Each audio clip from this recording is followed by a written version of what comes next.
గొడ్డలి పార్టీ చేస్తున్నటువంటి చెడును కూడా అనునిత్యం ప్రజలకు చెప్పాలి. అధికారంలో ఉండగా రాష్ట్రాన్ని పూర్తిగా నాశనం చేశారు. అది చాలక ఇప్పుడు కూడా కుట్రలు చేస్తున్నారు. ఈ రోజు మీరు చూస్తే ఒక కిల్లింగ్ మనస్తత్వం ఉన్న గొడ్డలి పార్టీకి ప్రజా సంక్షేమం పట్టదు, అభివృద్ధి గిట్టదు. రాష్ట్రానికి పెట్టుబడులు వస్తున్నాయంటే విమర్శలు చేస్తారు.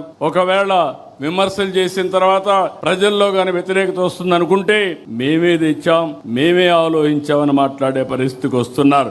ఇంకో పక్కన ఎక్కడన్నా డబ్బులు తేవాలంటే దానికి కావాలని కంప్లైంట్స్ పెట్టి అడ్డు పెట్టే ప్రయత్నం చేస్తున్నారు. ఇంకొక పక్కన మనం చేసే అభివృద్ధి చూస్తే దేశంలో మొట్టమొదటిసారిగా 25-26లో 25.3% పెట్టుబడులు ఆంధ్రప్రదేశ్ రాష్ట్రానికి వచ్చాయంటే అది మన మీద ఉండే నమ్మకం. దీంతో వీళ్ళకి ఫ్రస్ట్రేషన్ మొదలైంది. ఎక్కడికక్కడ నిధులు రాకుండా తప్పుడు ఫిర్యాదులు చేయడం, కోర్టులో పిటిషన్లు వేయడం, ఈ కుట్రలకు కుతంత్రాలకు కాలం చెల్లింది.